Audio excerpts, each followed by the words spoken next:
basically, tonight we went to Crispin Blunt, the minister, the Justice Minister responsible for introducing the amendment to criminalise squatting that will probably pass tomorrow unless we do something about it. We went to his house and we were gonna, in our hundreds it seems, sleep out as homeless as they were gonna make us, as ruthless as they were gonna make us by kicking us out of our squats. And we were going to sleep out and just be homeless in their face, you know. Look, make us homeless, we'll be homeless on your doorstep. However,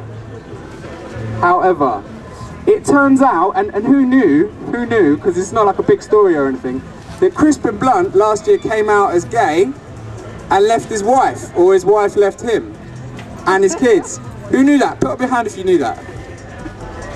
You knew that? Serious? Did everyone know that? Right. Anyway, he doesn't live there anymore.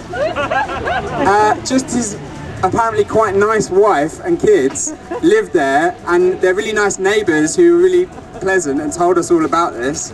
And we felt a little bit embarrassed. Just a little bit.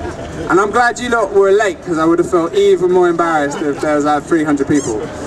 So, never fear, we've got everyone together and we've made a mistake, but they're still going to criminalise squatting tomorrow if we don't do anything about it.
Just stop shouting people in Balfour. We need some space to walk.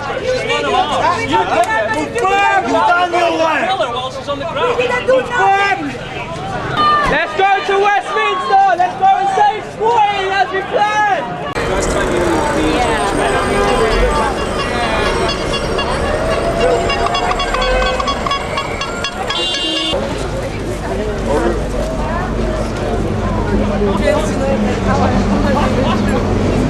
This is weird. It's been within a soccer player holding unlawful demonstration. We're not demonstrating. What's the definition of a demonstration? What evidence will you provide to arrest someone for demonstrating? There's no evidence. What is the definition? No banners, no placards, no leaflets. For a single risk to be made.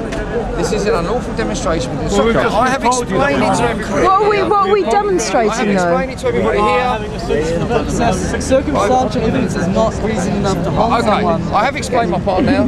Okay, it's up to you to do with any information. If you choose to say that's fine, we will deal with that as we see fit. If you don't, that's fine as well. If you want to go, we'll just pick carry on. We're not demonstrating. Carry on. Carry on picnicking, he said! Carry on picnicking! The officer said carry on picnicking. Thank you very much, officer.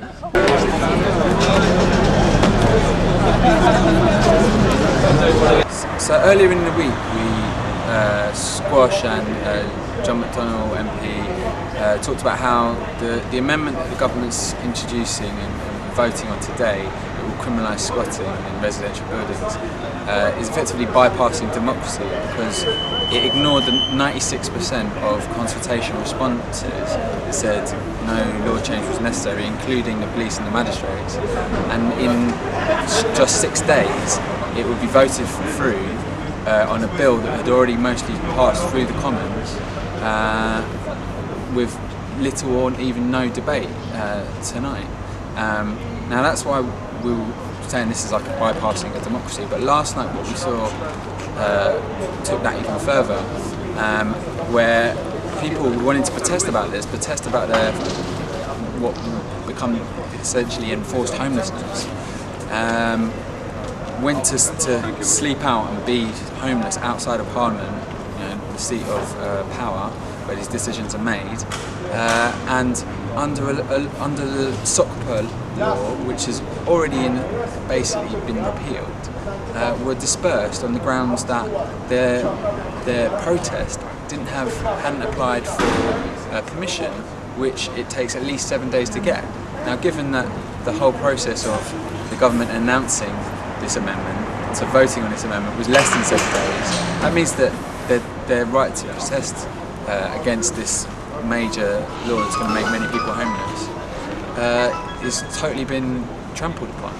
So we've gone from bypassing democracy to actually just totally disregarding it altogether. We're very concerned about this change in the law in regards to squatting. It's going to put a lot of extra pressure onto local authority staff in the homeless persons unit. They're already quite stretched, trying to do their legal obligations, carry out assessments on people's needs and so on.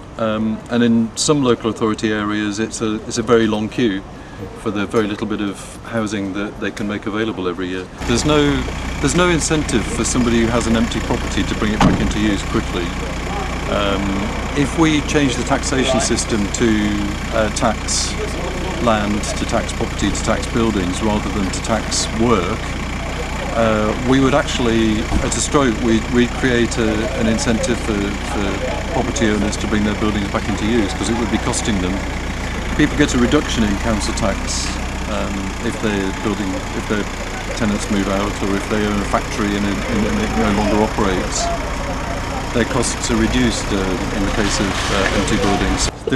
The underlying issue is the state will never be able to provide enough housing for everybody, and if it can't, for financial reasons or political reasons, why would they begin at this time to make squatting a criminal offence? That's the question in my mind. Why? Well, we hope that it wouldn't come to this, because I think that, in kind of human terms, squatting is a bit of self-help housing, isn't it? And it makes good sense when there's empty housing and people in housing need who are able to move around a bit. It all come to lobby our MPs, right? As advised by the democratic process.